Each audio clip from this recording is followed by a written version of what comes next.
इयत्ता 7वी विषय मराठी प्रथम सत्र जी परीक्षा आहे 2023-24ची ती आपण पाहणार आहोत ह्या व्हिडिओमध्ये. इथे आपल्याला तोंडी प्रश्न दिलेले आहे. ते तोंडी प्रश्न विचारण्यात येतील.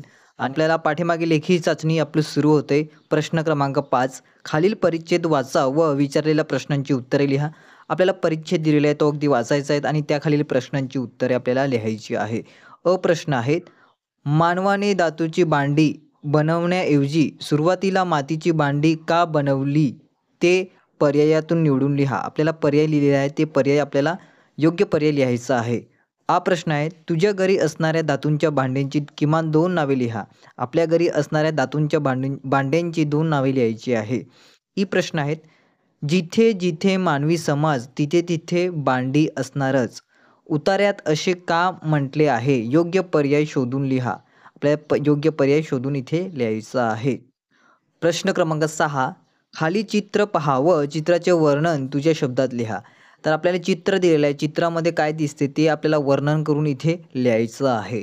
त्यानंतर आपण पाहूया प्रश्न क्रमांक 7 पुढील शब्दांच्या खाली दिलेल्या कला प्रकाराची सहसंबंध लक्षात घेऊन त्यांचे वर्गीकरण करा. तर साडू माती, सप्तसूर, चाल, आकार, ताल आणि साचा. संगीत कलामध्ये कोणते येतात, शिल्पकलामध्ये कोणते येतात. तर संगीत कलामध्ये आपल्याला सप्तसूर येईल, मग ताल येईल आणि चाल येईल आणि शिल्पकलामध्ये साडू माती, आकार आणि साचा. प्रश्न क्रमांक 8 आपण पाहूया की शेतात पेरणी सुरू होण्यापूर्वीची कामे व पेरणीनंतरची कामे यांची माहिती पूर्ण वाक्यात खालील तक्त्यात लिहा. तर पेरणी सुरू होण्यापूर्वीची कामे आपल्याला इथे लिहायची आहेत. पेरणीनंतरची कामे नंतर इथे लिहायची आहेत. प्रश्न क्रमांक 9 कवितेचे वाचन करून खालील प्रश्नांची उत्तरे लिहा. कविता दिलेल्या आहेत. ही कविता अगदी वाचायची आहेत. मृणालिनी काटिणकर जोशी यांनी लिहिलेली आहे ही कविता. दिलेल्या शब्दापासून वेगवेगळे शब्द तयार करा. दुजाभाव याच्यापासून वेगवेगळे शब्द आपल्याला 2 तयार करायचे आहे. हा प्रश्न पाहूया. प्रासेल या शब्दाचा अर्थ कोणता. खालील दिलेल्या पर्यायातील योग्य शब्द ओळखून पुन्हा लिहा. मराठी भाषा बोलणारा, नशीबवान किंवा पिणे. प्रासेल याचा अर्थ आपल्याला शब्दामधून लिहायचा आहे. ऑप्शन दिलेले आहे ते आपल्याला. कवितेच्या अर्थानुसार विधाने चूक की बरोबर ते लिहा.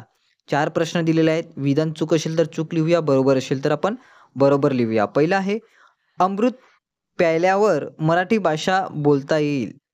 दुसरा आहे भाषेमुळे भावनांचा अर्थ स्पष्ट करता येतो. तिसरा आहे मराठी भाषा कोणताही भेदभाव करत नाही.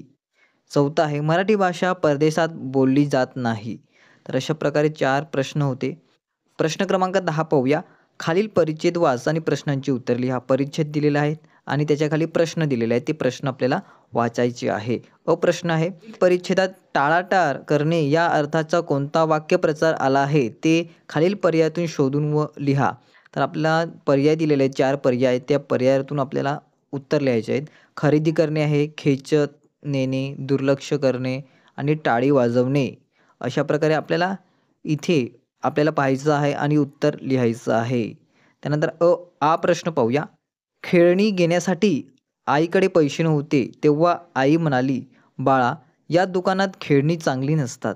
या वाक्याचा अर्थाशी जुळणारी म्हण खालील पर्यायातून शोधून लिहा. आपल्याला 3 ऑप्शन दिलेले त्या ऑप्शनातून योग्य ऑप्शन आपल्याला इथे लिहायचं आहेत.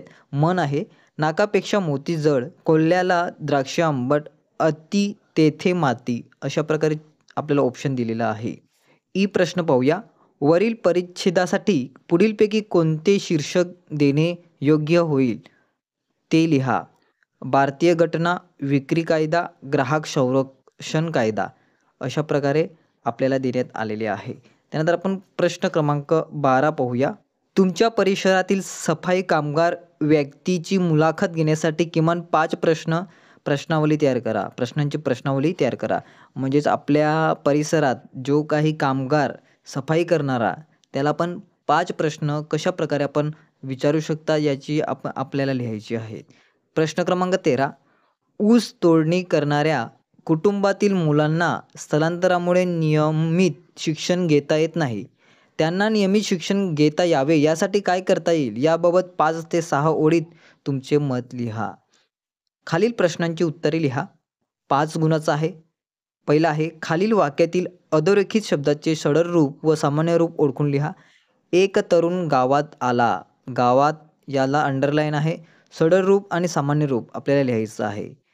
हा प्रश्न आहे, पुढील शब्दापासून वाक्य तयार कर व त्यातील क्रिया विशेषण अवयव ओळखून लिही. उमलली पूर्ण कळी वेलीवरची वाक्य आपल्याला तयार करायचे आहेत आणि क्रियाविशेषण अवयव तयार करायचा आहे. शेवटचा ई प्रश्न पाहूया. पर्यंत या शब्दयोगी अवयवापासून वाक्य तयार करा.